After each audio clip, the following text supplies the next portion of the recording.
Save Our Kids is an opportunity for you to be introduced to a few school and student helpers. If there is a space or a place to improve the lives of our children, we know a few families and business owners who have made it their business to answer the call for help and provide a solution to those challenges that impact our children and eventually us all. We could not just choose one kiddo to save, so we are asking for your help to reach more.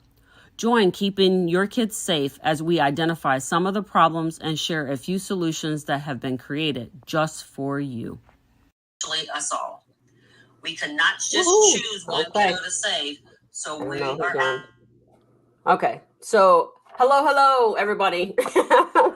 Welcome. We made it. We made it here. Thank you so much, you beautiful ladies, for joining me today. How about that? Come on now. Yeah. Okay, so before we get started, I want to say thank you for spending your time with us today. Anyone who is coming on board, I know we're going to have a few people that'll pop up here soon. So we want to thank everybody for making the time to spend it with us. So we'll be here for about an hour.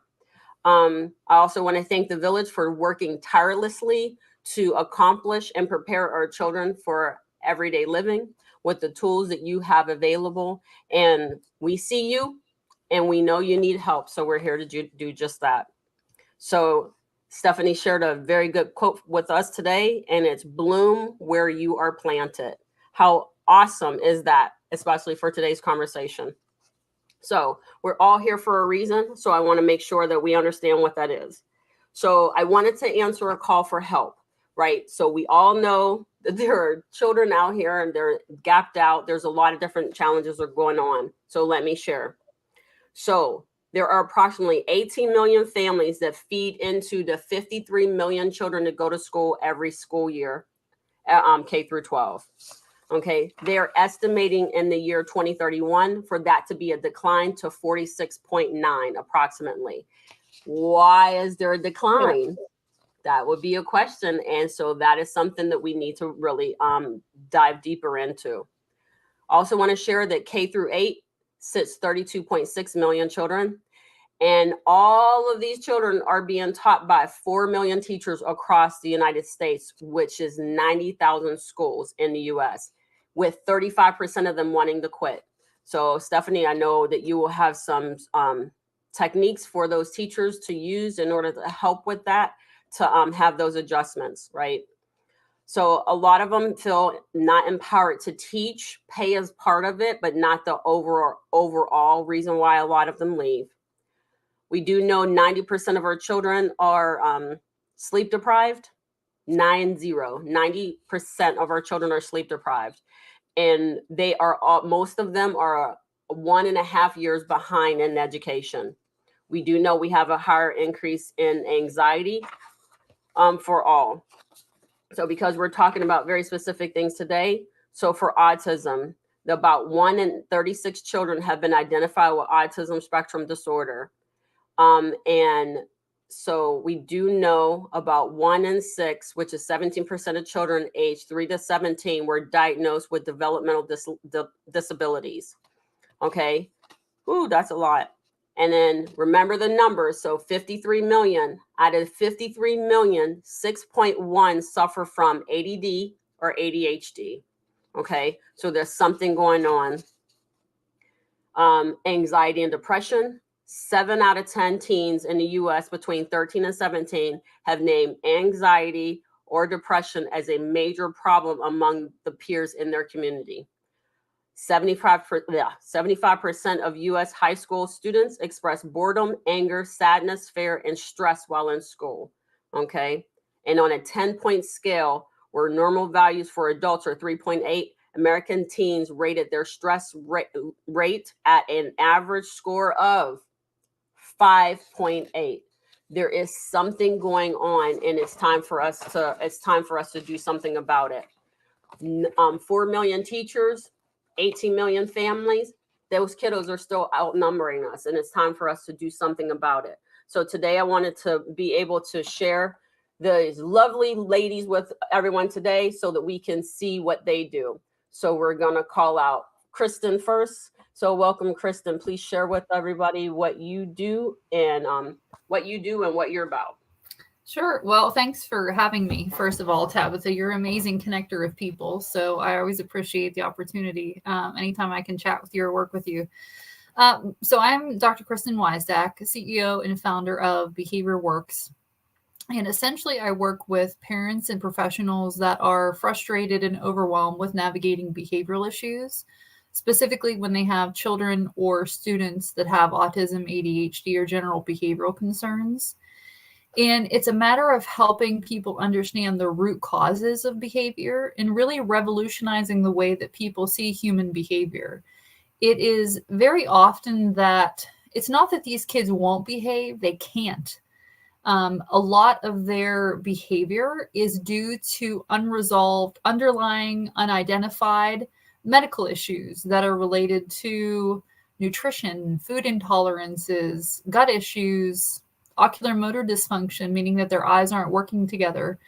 So, what I do is I offer training and consulting services to help those parents and professionals understand the root causes, but also to treat them.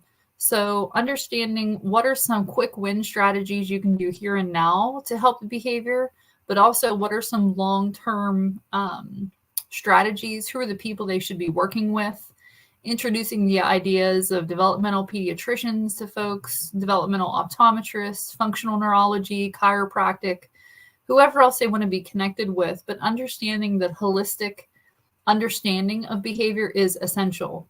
And so I work with families virtually and in person, and I absolutely love the work that I do. A lot of the reason that I got into it is because of my own trials and tribulations with my own children. I have a 13 and a 6-year-old, and my 13-year-old had reflux when she was a baby. She also had some sensory sensitivities. She also had to have vision therapy later in life. And then my 6-year-old was born at 33 weeks and 2 days, and we spent about 2 months in the NICU. He had trouble with his suck, swallow, breathe reflex. He had a submucosal cleft palate, meaning that the skin of the roof of his mouth was there, but the bony part wasn't closed. So, and as he got older, he had to have occupational therapy at home. He had received that for about 4 months after he got discharged from the NICU. And then as he reached the 1-year-old mark, 14 months, 15 months, he still wasn't walking and really talking really well. And so that's when I took the knowledge I had from applied behavior analysis and tried to work with him, but realized that I needed to look beyond that. And fortunately, I was working on a lot of multidisciplinary teams in early intervention. So I started looking at what were the really great occupational therapists, the nutritionists, the OTs, the PTs doing around me, and how could I grow my practice as a behaviorist to incorporate that into what I was doing to help my son, but also the other families that I was working with. And so in working with a developmental pediatrician as well, I've developed this holistic approach. And that's what my doctoral research focused on, is this biopsychosocial approach to autism, is helping other families understand that there's biological components to behavior, psychological components, and social components. So passionate to share with people worldwide. I offer services, like I said, virtually and in person. And it's a professional and personal endeavor that I continue to grow, and working with school districts, working with foster care agencies, working with parent groups, working with a lot of educators that are working in that space, especially in special education. So happy to be here and happy to share more of it with the people that are joining us. So thank you again, Tabitha. You're awesome. That's what I'm saying. I get to say my friend is a doctor. That's what I'm like. That's what I'm like. My friend is a doctor. I'm so glad that you're here. So cool. So I can't wait to talk to us. So Navita, you're up next. Tell people about you. Oh, you're on mute, ma'am. First of all, thank you so much, Tabitha, for inviting me to your to this event, and I'm really honored. And I have a deep appreciation for what you do for uh, for the kids around. Um, so what I do is I'm the co-founder and CEO of Council Academy, which is an educational startup. We are located in Western Connecticut. And what Council Academy does is that we provide online e-learning platform to students of school age. That is, I wouldn't say only school age, but kids from 8 to 25 years. So school-aged children and young adults. We do provide academic support, all round academic support, and also social skills education, um, different types of other education that give them a holistic or complete education. The reason why we thought about providing this type of education to the children is that we have seen that many people, they learn hard skills from schools, from colleges, but there are so many other aspects that the kids don't learn from school.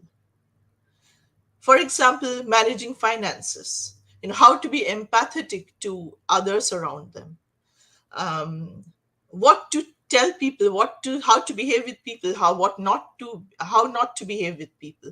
So these are some social education, and also some of the other skills that are very imperative. Communication is one. Communication is also a very important skill that children learn to know. So apart from hard skills, we focus equally on soft skills development of children. So holistically, we try to offer, this is our mission, to offer a complete education to the children. We work with, again, as I mentioned before, we work with different children of different age groups, starting from age 8, whoever can do online education. We right now we are a platform that provide online education only, but in future maybe we plan to provide something in person. So uh, from we start from children 8 years all the way up to 17 at school level, and also young adults from like 18 years all the way up to 25 years. And for the young adults, we offered them career guidance, counseling, and how to prepare themselves for a professional world outside. And also, we work with parents of school-aged children. We work with guidance counselors of schools, principals, and also not many nonprofit organizations who work with underprivileged children. We love to offer our support and offer our services to them. And why I wanted to do this, I mentioned because of the gaps in the current education that we see. Like, for example, let me give you an example about STEM. Um, Many kids I know that who study in the private schools or chartered schools or such schools who have funding of their own or have their own system.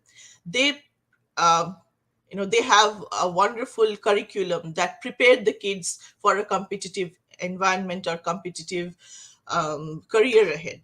But the public school system or the homeschooling, homeschooling families, they don't have those resources. We want to bring those resources for everyone so that everyone gets a fair competition. So that is also one of our very big missions, apart from imparting complete education, hard skills and soft skills. So it's our mission to bring parity in education to all sections of the children in the population. And again, where do we serve? We are an online organization. So anywhere, any child within US can avail our services. So this is pretty much that we are doing right now. This is And good. we want to, we look forward to work with all the kids who require our help, and we want to help them the best we can. This is really good. I liked everything that you were talking about when we first met. The fact that you recognized that there was a gap and you're willing to be here to help and to bridge that gap, because educational gaps are very much unnecessary, right? So that is a big thing. So cool. All right, nice. Okay, so now we got Miss Stephanie over here. So we get to find out what she's up to. You're on mute, my friend.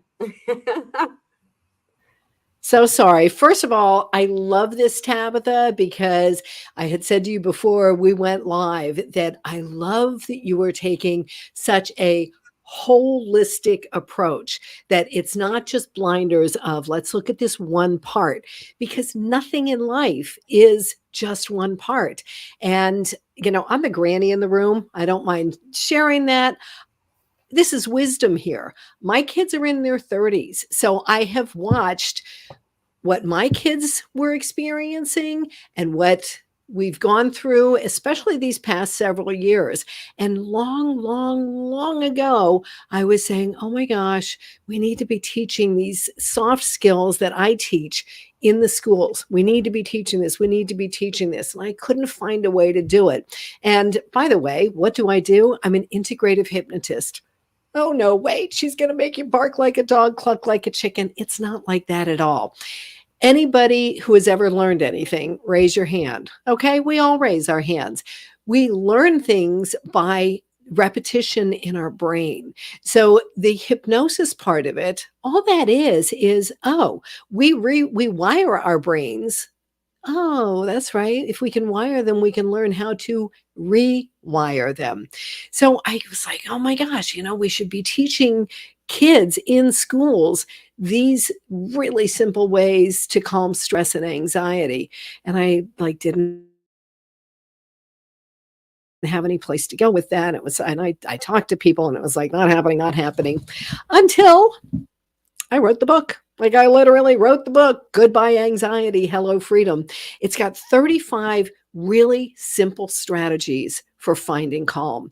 Most of them simple enough to teach a 6-year-old. And it is because if it's simple, you'll use it. Whether you're an adult or a child, if it's simple, it's accessible. If we make it this big, hard, long thing, people are going to tune out. Especially, I just read the other day that, I thought maybe, all right, is it just me that since the pandemic and everything that's been going on, I feel like my attention span is getting shorter and shorter. And I read a story sometime in the past couple of days that, and it's not just like somebody pulling this out of the air. Scientifically, doing research studies, they say that now our attention spans are down to 47 seconds. Let that sink in for a second.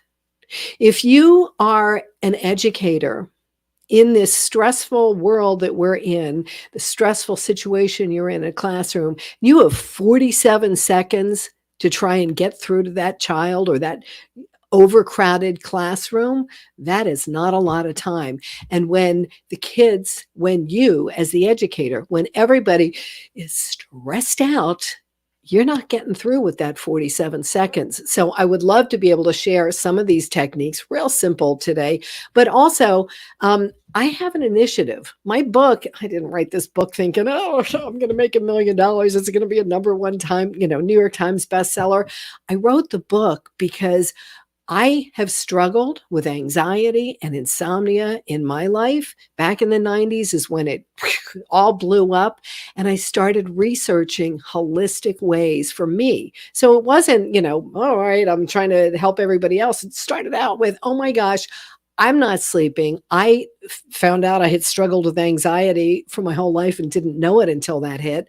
So I started researching this, and then it was like, okay, great. Now I can share this in a bigger way so that I donate. You buy a copy of my book, I donate one to a school organization that will teach these skills, not just to children, but to kids, teens, and young adults. And I really appreciated hearing you two before me mentioning the young adults too, because it's not just our 8-year-olds, our teens, especially our young adults, took the biggest brunt, in my opinion, from the pandemic. That I forget what the stat was you said about how far behind the kids are, Tabitha, but we're at crisis levels, folks. And Tabitha is bringing together resources where we really can save our kids. So thank you for letting me be a part of this, Tabitha. Yay, thanks. It's a year and a half they're behind, and I actually just posted a an article last on Friday, and actually shows that we are definitely we have a problem. The pandemic definitely exacerbated the situation. So awesome. I'm glad that you're here. Okay. So then there's me. So I am just Tabitha, and I don't just do dismiss arrival and dismissals. And I'm glad that you mentioned the fact that I started my business because I had a problem in my camp. My niece got misplaced twice in the same school year as a 5-year-old. If that is not motivation enough to get us moving, there is no more motivation. So I created a platform that allows each child to effectively communicate their way home. Parents get a text message during the process. Administrators get to know instantaneously whether they're sending that kiddo in the right direction or the wrong direction. The beauty of our program is that it covers 100% of a elementary school campus. So that means walkers and bikers, car riders, childcare bus riders, and yellow bus riders can all get scanned off of an elementary school, off of elementary school campuses. And you get a time and date stamp for when they were touched last. So that actually does a lot right there. Okay, so now that we have all the introductions out of the way, there are some people who showed up and said, hey, hey, hey. So we got Michelle. Hey, Kristen, Dr. Kristen. I'm telling you, there's things about this. We're like super excited about our friend that's a doctor. Because I don't know about you. I'm not sure about, I want to go continue all of that education. But I'm glad I have some people in my camp who have decided to do just that. Michelle talks about the fact that Dr. Kristen helped her son out a ton. One of the things that I felt like was true for me is that I felt like if I would have met you earlier, I believe that my circumstances with my child would be different, probably better. But I did the best that I could, and we got him to a really good place. So Kristen does really good work. You just have to contact her and figure out what's going on. Hi, Joe. Oh, it's been a while since since I've seen Joe.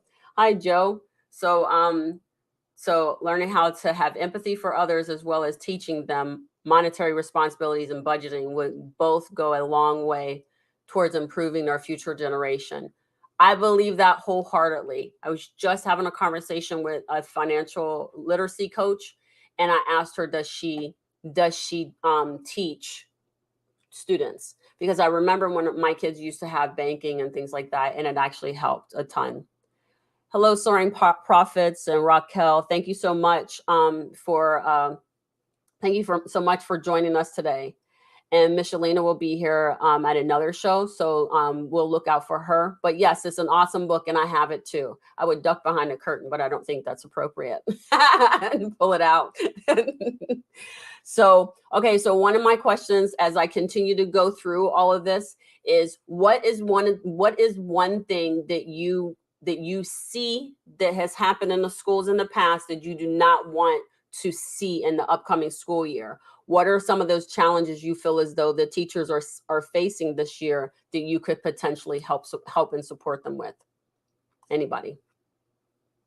Not all at once. One Well, I'm going to go with stress and anxiety because I saw it with my kids. And I was the PTO president of my kids' high school for many years because I saw, all right, I was really involved when they were in elementary school, in junior high, I was involved in the PTO. And then I saw as we got into high school, the parents were like, oh, I've done my job. And I was like, I think they need me even more now because of what, and this was a while ago. Again, my kids are in their 30s now. They're not kids, right? But I see, listening to people, but also I look at these statistics and some of them that you've shared, Tabitha, it's absolutely insane. So the stress and the anxiety are through the roof.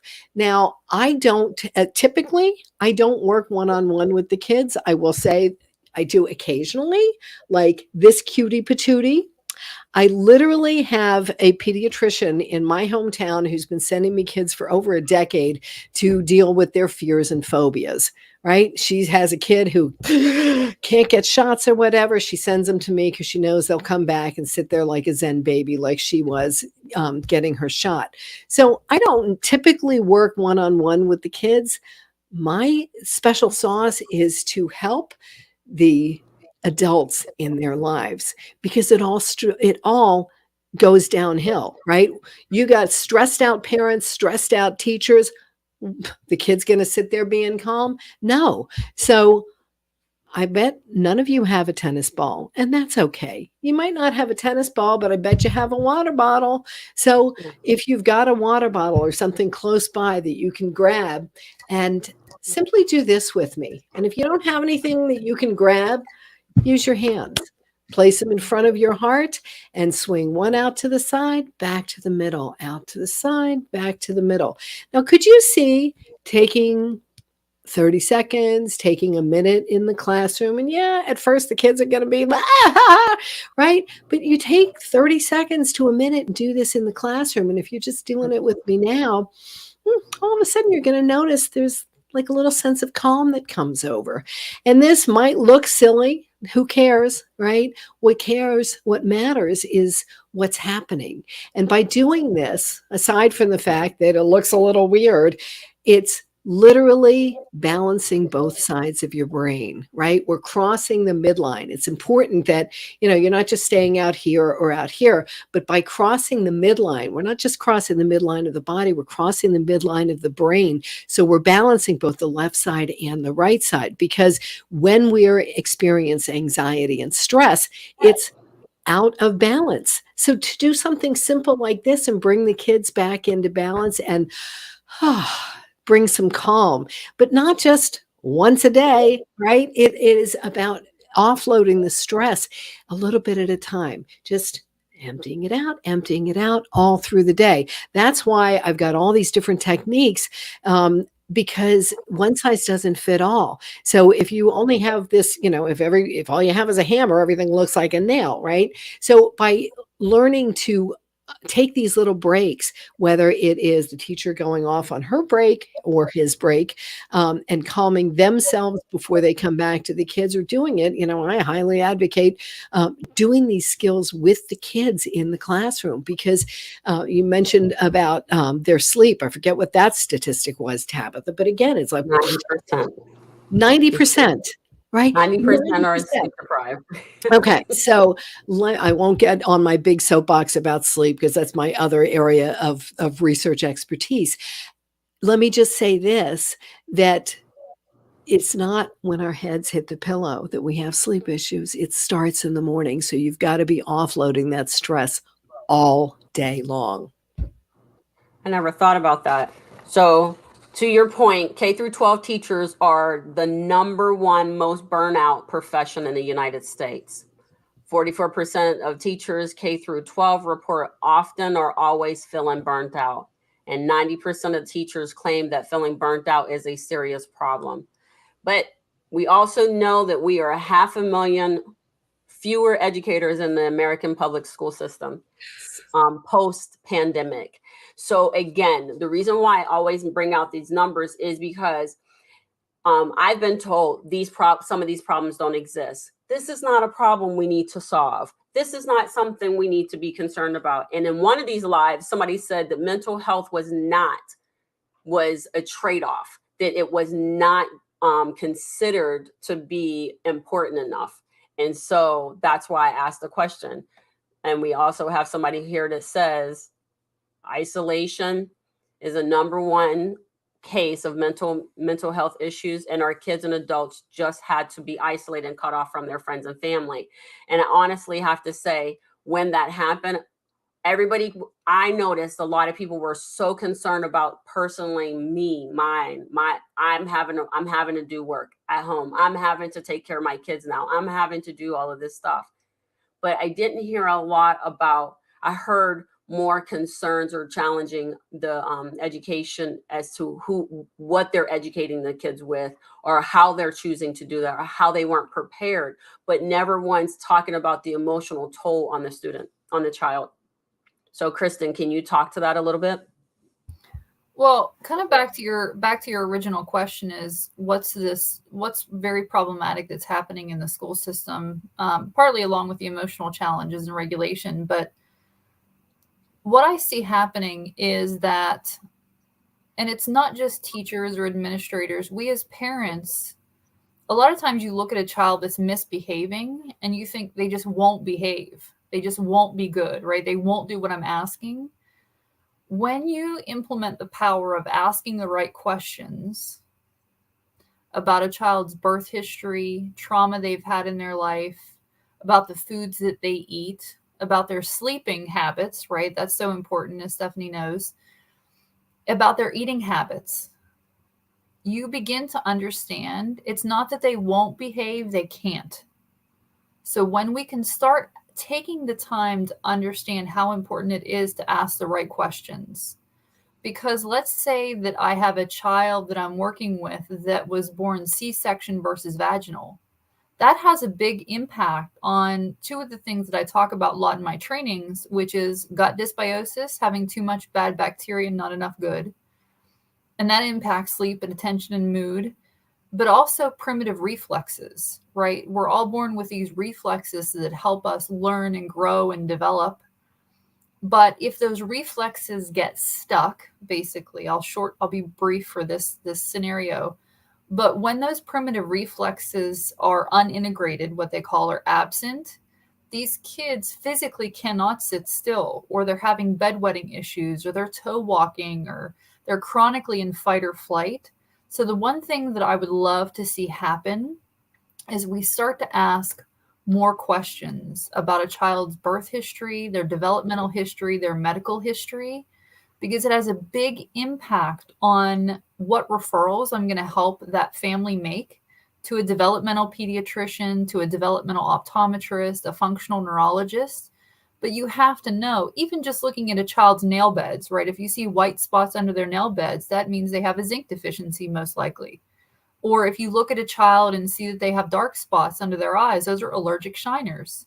That means they might be having sleep issues or heavy metal toxicity or food allergies, intolerances, or sensitivities, which causes inflammation and causes them to stay living in a primitive part of their brain, which tells me the parts of their brain that are responsible for executive functioning skills, for ordering information and remembering information and learning, are inaccessible.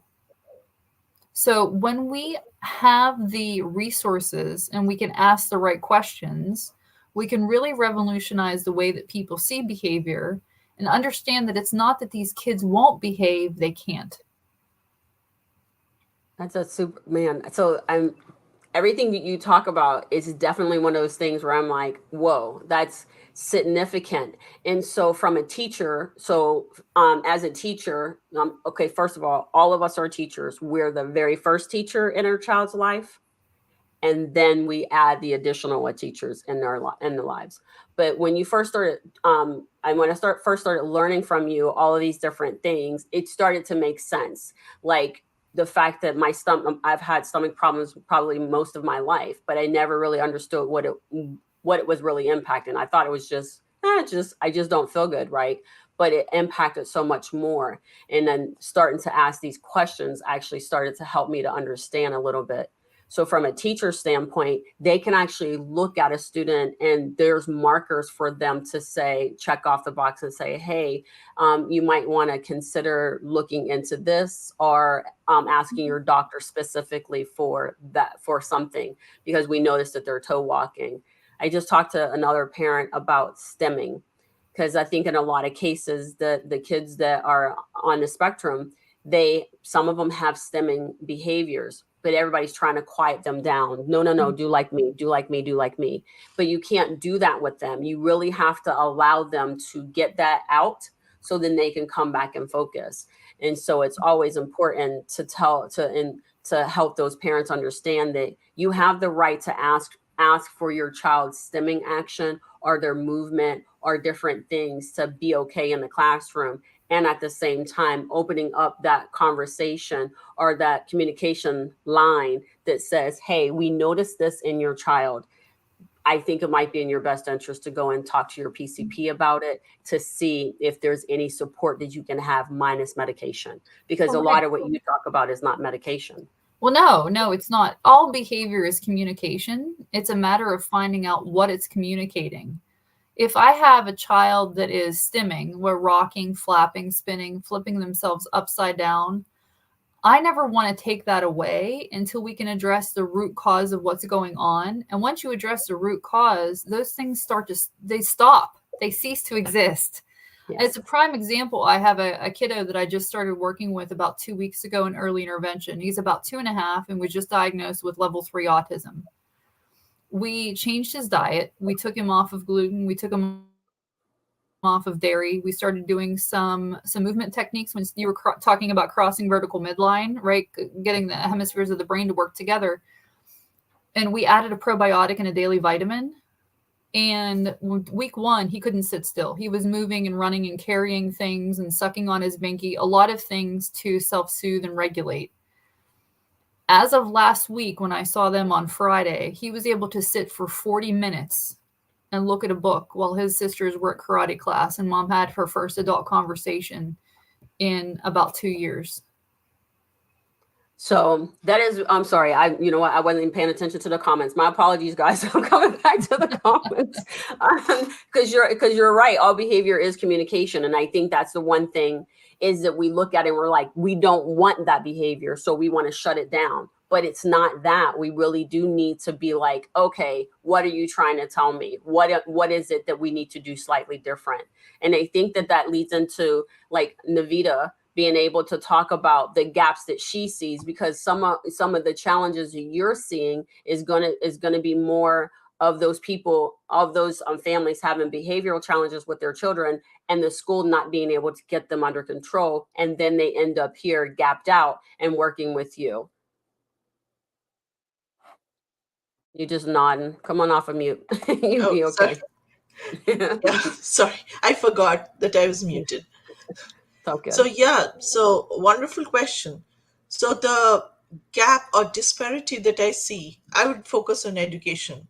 It comes directly from my real life experiences. My daughter, let me tell you a story. My daughter is in middle school and she is interested in STEM. And so some of her friends group, they are also interested in STEM.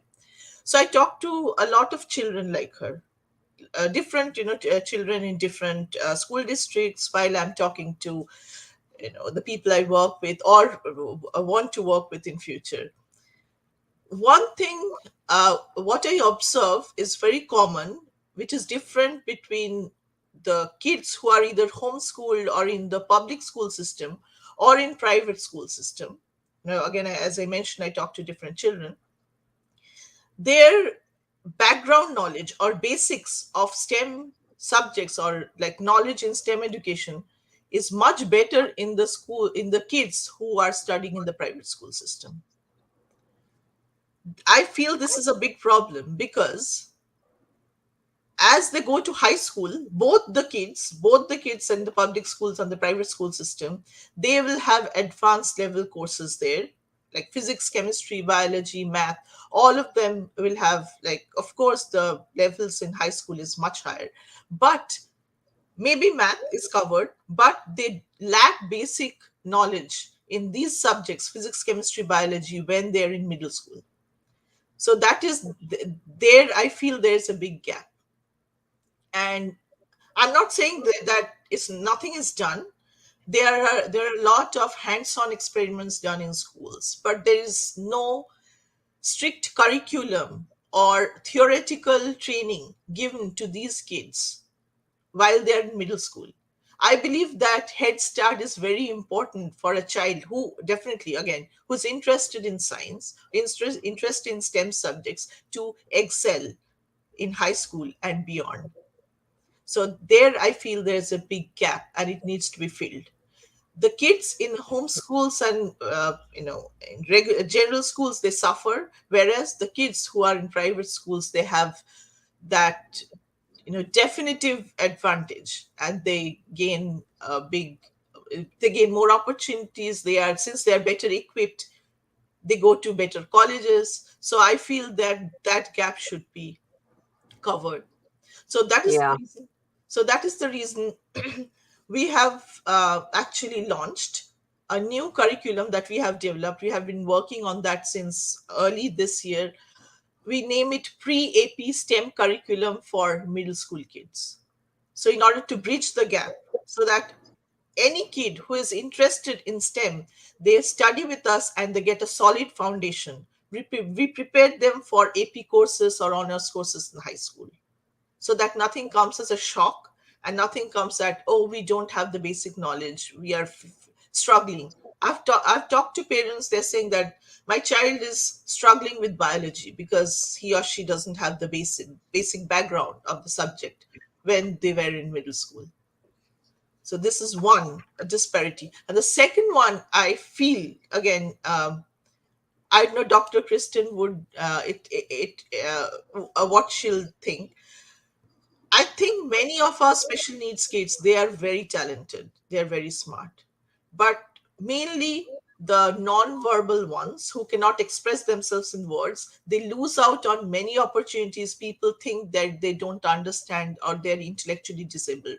I feel very sad for them because inside they are really smart, they know a lot of things, but since they cannot express, they don't get the opportunity. So for them we have created a testing method. Again, the STEM testing method in STEM is also available for regular kids, but for the special needs kids we have created this testing method for physics, chemistry, and biology, making some accommodations so that they also get an opportunity to appear for the tests if they're interested. So it involves having a facilitator beside them who can, of course, they won't help them with the contents of the questions or any answers, but they are just going to be a support, calm them. They can take as many breaks as they want. They'll get more time for the same tests. So these are the accommodations we have incorporated in our placement tests so that everyone gets a chance. So Yeah. this is what. Well, this is pretty good. So based off of what you're talking about, so low reading skills and math skills, there are approximately 40% of the students across the nation that cannot read on basic school level. So it's approximately 13 million children. And almost half of the students living in urban areas cannot read at basic level. That becomes a problem.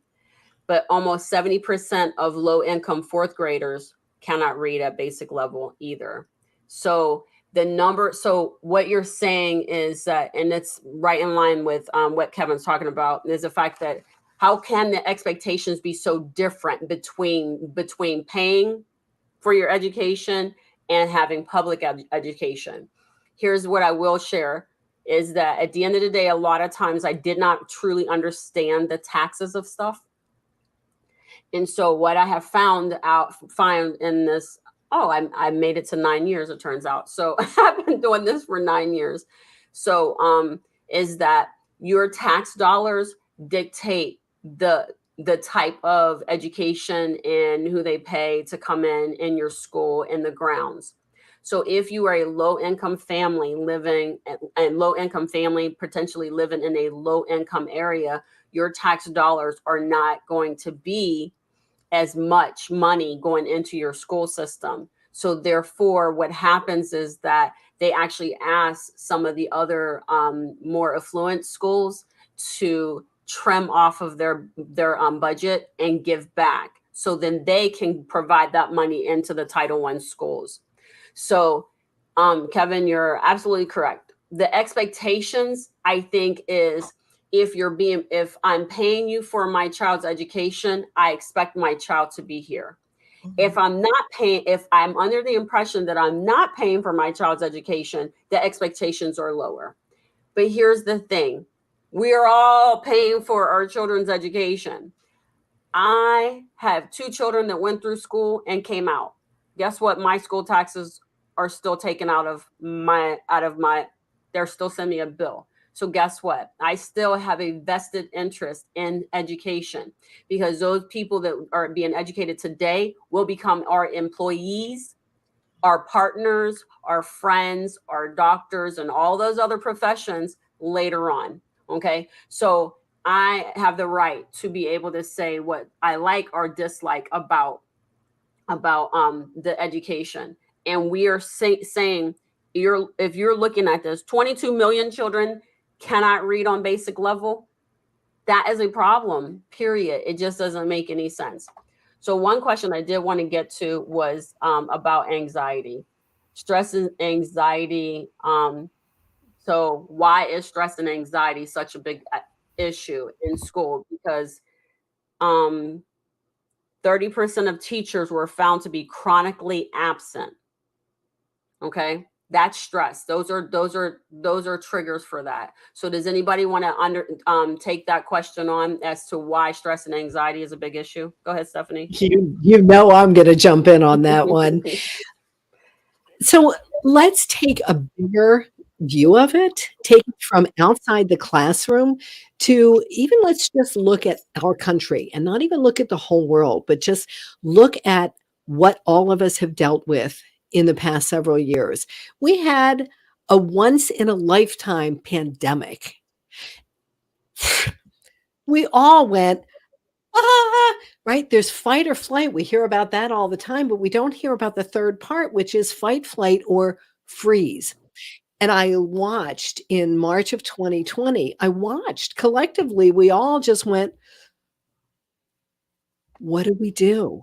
And nobody knew what to do. This is when I was like, I jump into action. Let me share this. Anybody who would listen, I was okay. Let me share these simple ways. Because again, I look at it as if we adults are stressed out, it goes down to our kids. It filters down. The kids that I have worked with over the years, I always say anxious kids have anxious moms. And occasionally it's the dads, but for the most part, it is us moms, right? So we as adults have to take care of our own anxiety and stress and learn how to soften that so that then our kids pick up on, my kids fortunately got to see me go from, misery actor to literally my son came home from college one point and said, "Do you start smoking weed?" And I hadn't, but it was because he could see that I had really learned to calm myself, to come from this calmer place.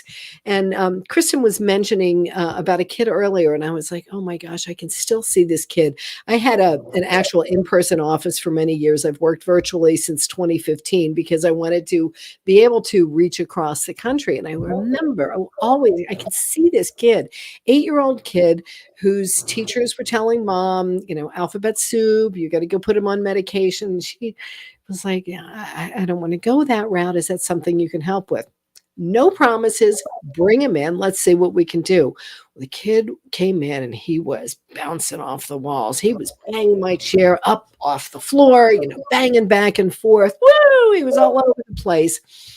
Inside of 5 minutes, he was curled up, his thumb under the blankie in my hypno chair because I had taught him how to self-soothe. If you just do this with me for a second and notice, you may have done this with your dog or your cat. It feels really soothing. So I teach this 8-year-old kid how to do this, and I had him sniff some lemon essential oil. This is the oil of focus. And so inside of 5 minutes, this kid went from banging the chair all over the place to completely calm with mom sitting on the couch with tears streaming down her face. So I share the oil because, again, teachers, unless you've got a policy in your school district against smells, you could be diffusing lemon and lavender essential oils in your classroom. The lemon is going to help with focus. Lavender, guess it's going to calm. So it's a very, very innocuous way of helping to set the tone. Is this the only answer? Like, is that going to be, whoo, there's the magic wand and it's going to, no. But when we take a little piece, okay, let's take a little piece here. And let's all just focus on our breath for a moment. And as you breathe in, think, I'm breathing in. As you breathe out, think, I'm breathing out. And you do that for 30 seconds. My approach is you take all these little things and you add up. That's when you get the results you want. Again, do I think diffusing lemon essential oil and lavender essential oil is going to just poof, we're not going to have any issues with stress and anxiety? No, that would be ridiculous. But if it's one way to take a little piece of that off and then, oh, that's going to open up the door for something else, you know, I believe in putting as much as possible in there. Yeah, I love all those coping strategies. If I could chime in too and add to what Stephanie said, because Kevin was asking in the comments, why are more people suffering from it?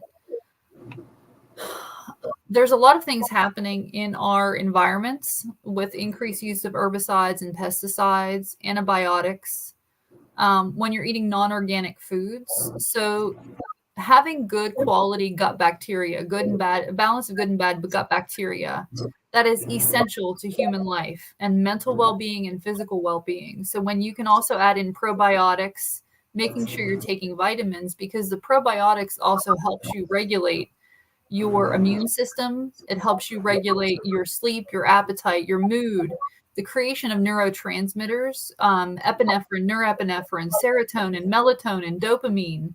So we're also talking about like sleep and sleep quality. A lot of these kids have gut bacteria that's completely been wiped out because let's say they were born C-section and they didn't pass through the vaginal canal, so they didn't get the original gut microbiota from their mother's vaginal flora.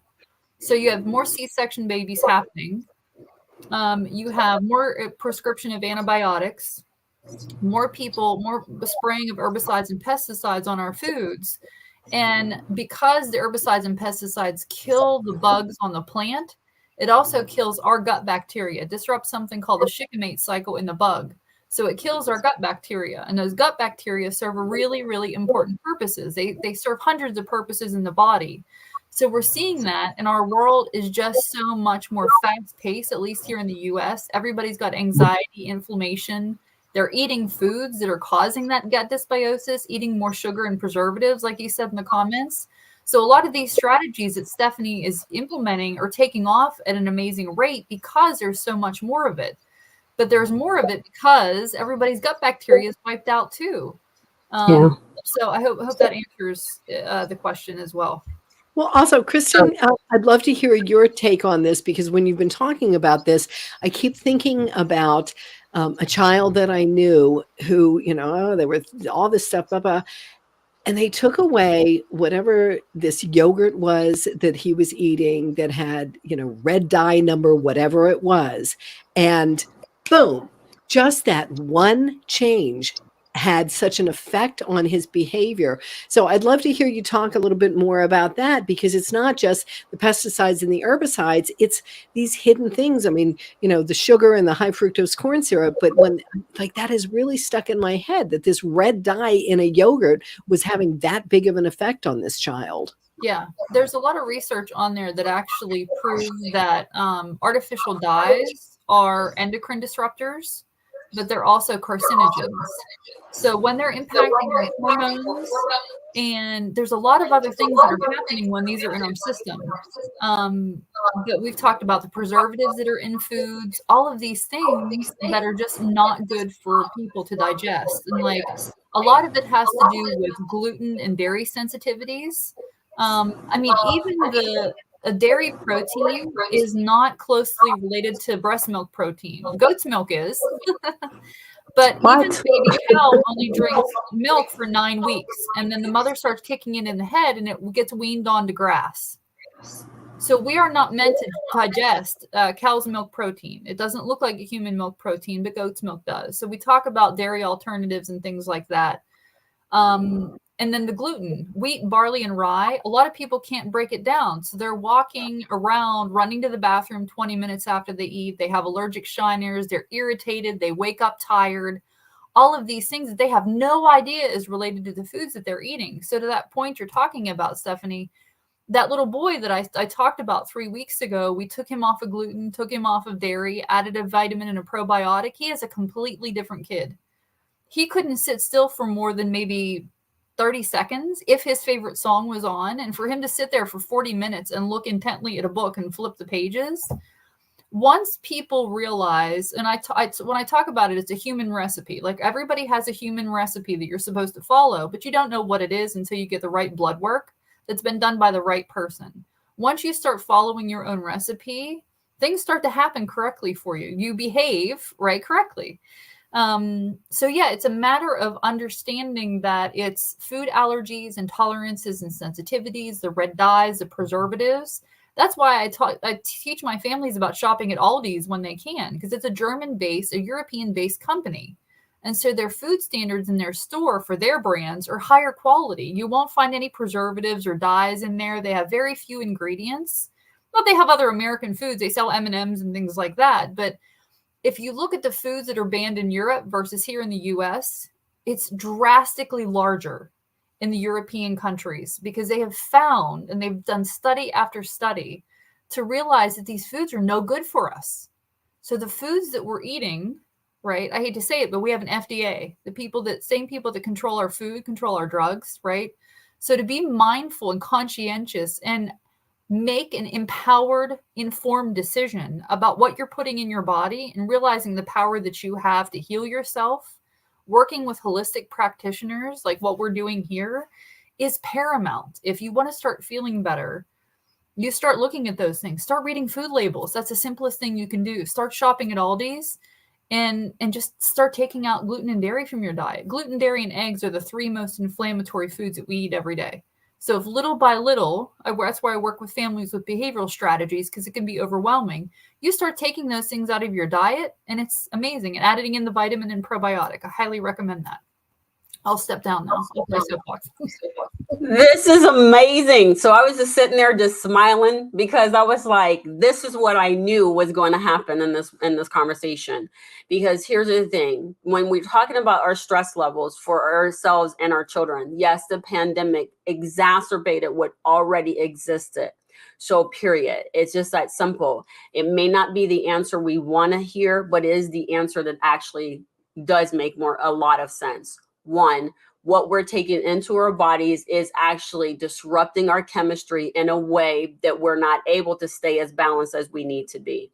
Two, our circumstances and our situations actually help to contribute to the dysfunction that's happening in our body due to all the things that we're taking it in. So it's a compounding of a situation in order to get to the place where I'm completely stressed out and I'm giving it to my dog and my cat and my kids, because at the end of the day, when I'm walking home and I'm upset and frustrated about something, if I'm the wrong person, I'm going to kick the dog and punch the kid, right?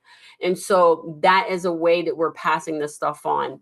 So today our conversation actually spun around anxiety, stress, and it actually gave us solutions of our diet and different techniques for us to be able to use in order to bring us to a calming place.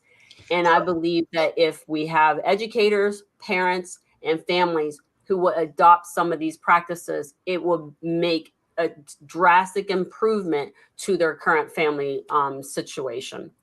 So as we wrap up, I'll let everybody go around and tell everybody where to find you and so that they can connect with you. So we'll go my way. Stephanie, go. I'll jump in. Go to 5 minutes to calm. It's number 5 or write out 5. I have both of them. And I'll give you 5 of the techniques from my book, simple that you can start. And if you are the parent or the educator, please don't get this and go, oh, I want to go teach my kids. Put your oxygen mask on first and learn these skills for yourself. Get them into your routine and then share them with kids. So 5minutestocalm.com, or if you can remember how to spell, StephanieDelfonso.com. Cool. Navita.